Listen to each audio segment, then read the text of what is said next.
Mumpung rada ngliyeng sirah kula ngeten iki. Lho nek ken gelut karo sapa-sapa wani.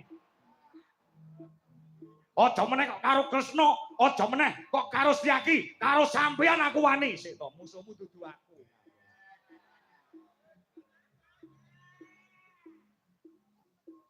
Raden. Apa? Kirike tiga pun dibelah. Engko sik bar gelut aku gak mangan iwak kene. Awas mau entekne ditenono.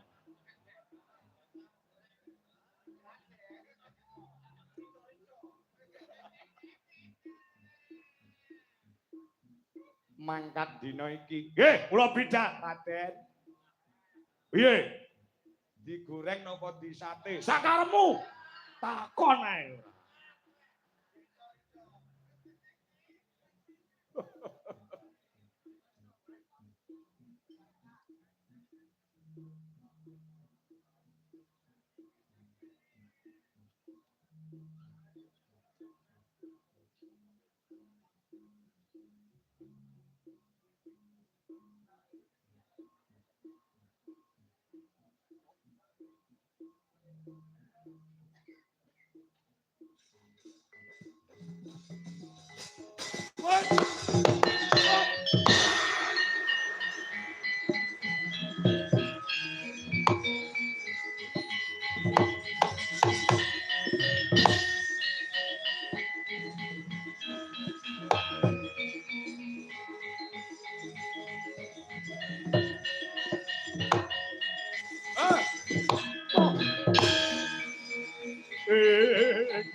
Ridu mawara mangawara warahan tengaraning ngajurit geng maguru bangsa tata kaya putula para panjriting tarangga esti miwang waja kang kagiter arkata ingkang swaja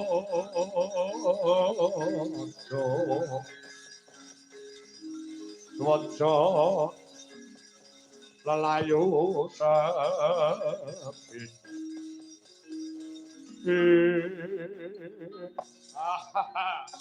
mungsuh lawas Setyaki Buris Rawa dangap-dangap puwusmu ganggu gawe marang Setyaki. Kowe kaya iwak kecemplung jaring ra iso mlayu, Setyaki. Wis mlebu ana ing kandang singa. Kowe ora bisa lunga. Mung bakal dadi kuwanda. Akuran jarak perkara kelawan kowe, Buris Rawa. Aja ganggu gawe anggonku netepi jejiban nderekke kelawan sang duta mungkasi duta agung ingkang sinuwun sembahan Rantu Ndarawati marang Kresna. Ira samang ora sakaken bebakan. Aku apa kowe sing dadi pakan gagak batang mongso.